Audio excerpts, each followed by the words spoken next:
You rarely notice the small, ordinary things until they suddenly shift and leave you unsettled.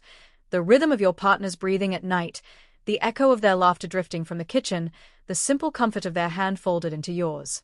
They blend into the background of daily life, constants you never imagine will fade. Until they do. For 2 weeks, my wife Emily was confined to a hospital bed, fighting off a severe case of pneumonia. It had begun as nothing more than a cold, mild sniffles, a low-grade fever. We brushed it off. But one night she woke in terror, lungs clawing for air, her skin burning hot beneath my hand. Panic drove us to the ER, where a simple checkup spiraled into an overnight admission, then into a long, uncertain stay as complications set in. The house without her felt hollow. Every evening I sat on the couch, remote in hand, flipping through channels without absorbing a single frame. My phone never left my reach. I checked it endlessly, waiting for a nurse or doctor to call with an update. The silence pressed in on me like a weight I couldn't shake. And then, finally, she was discharged. I can still see her that afternoon, framed in the doorway, her figure smaller, thinner than I remembered. She stepped inside carefully, every movement cautious, deliberate. I hurried to take the bags from her hand, set them aside, and pulled her into me. She smelled faintly of hospital soap and sterile hallways, mixed with a clean scent of shampoo. "It feels good to be home," she whispered into my chest. I held her close, whispering back, "It feels even better to have you here." That first night, I helped her into bed, tucking the blankets around her as though she was something breakable. Within minutes, exhaustion claimed her. She slept deeply, but her breathing was different, shallow, uneven, almost unfamiliar. Still, she was beside me. She was safe. At least, that's what I wanted to believe. 2 days later, while making her tea in the kitchen, my phone buzzed with a number I didn't recognize. I almost ignored it, then reluctantly answered. "Hello, Mr. Carter." A woman's voice, soft but tinged with gravity. "Yes," I replied. "This is Nurse Reynolds from St. Mark's Hospital," she said, pausing in a way that immediately made my stomach knot. "I cared for your wife during her stay. I need to meet with you in person." The grip on my phone tightened. "Is something wrong?" Her hesitation stretched out before she spoke again, voice measured. "I think it's best if we talk face to face. Could you come to the hospital today?" From the kitchen doorway, I glanced toward the living room. Emily was curled up under a blanket, a magazine resting across her lap. She looked fine. A little weary, but fine. "Yeah," I said slowly. "I can be there in an hour." The moment I walked into St. Mark's again, the familiar stench of antiseptic and stale air made my stomach turn. Nurse Reynolds was waiting in the cafeteria, seated at a small corner table. She was younger than I had expected, mid-30s, with tired eyes and an expression that betrayed unease. "Thank you for coming," she said as I slid into the seat across from her. "What's this about?" My tone came out sharper than I intended. She inhaled deeply, steadying herself. "I don't want to frighten you, but something happened while your wife was here." The hairs on the back of my neck bristled. "What do you mean?" With hesitant hands, she reached into her bag and pulled out her phone.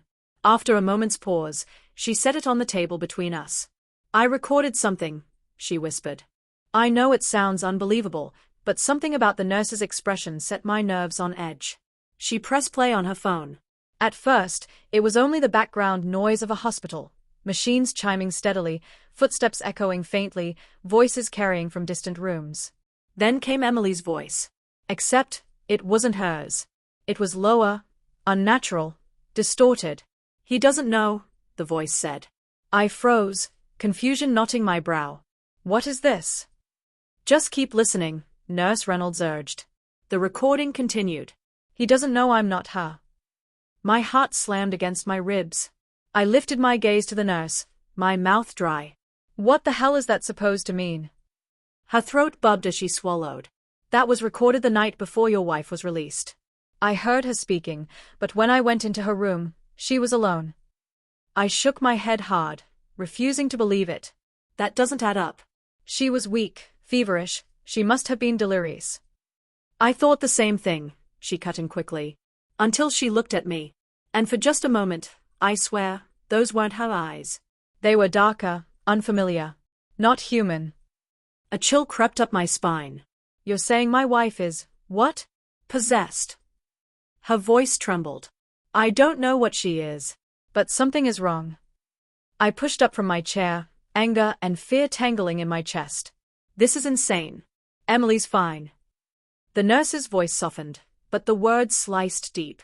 Is she? Haven't you noticed anything different? I thought back. The way Emily moved slower, barely touched her food, the way I had woken one night to find her wide awake, staring at me in the darkness. A sick weight settled in my stomach. Without another word, I turned and walked out. When I got home, Emily was sitting at the kitchen table, hands wrapped around a steaming mug of tea. She glanced up and smiled warmly. Hey, where'd you go? I hesitated, staring at her, my wife, my Emily. Yet for the first time, doubt gnawed at me. Just stepped out, I answered carefully. How are you feeling? Her head tilted slightly, studying me in a way that made my skin crawl. Better, she said slowly, sipping her tea. Why do you ask? I forced a shrug. No reason. Silence stretched, heavy and tense. Then she placed the mug down and smiled again. But it wasn't her smile. It was too wide, too sharp, too knowing. You spoke with the nurse, she said softly. My breath caught in my throat. What? Emily, or the thing inside her, leaned forward, her eyes glinting with something cold and foreign. You shouldn't have done that. The air thickened, the walls pressing in. My pulse roared in my ears. What are you? I whispered. She exhaled slowly, like someone peeling away a disguise. Then came a laugh, low, chilling, inhuman. It made my stomach twist. You already know, she murmured. Panic surged through me. My mind screamed to run, but my body locked in place. She rose from her chair, movements deliberate, predatory. You're not my wife, I choked out. Her smile widened. Oh, I wouldn't say that. She stepped toward me. That broke the spell. I bolted for the door, sprinted to my car, and sped back to the hospital. Nurse Reynolds was waiting. One look at my face and she didn't need to ask. I need help, I gasped. My wife, she's not. She gave a solemn nod. I know. That night, we returned to the house together. I wasn't alone. A priest, a doctor, and others who had faced horrors like this before came with us. Emily, no, the thing inside her, was waiting. I won't describe what happened within those walls. Some truths are too terrible to put into words. But I will say this, Emily never came back. Whatever left that house wasn't her. I buried an empty coffin. And still, in the dead of night, I sometimes jolt awake with the crushing sense of being watched. Because I know it's out there. Waiting.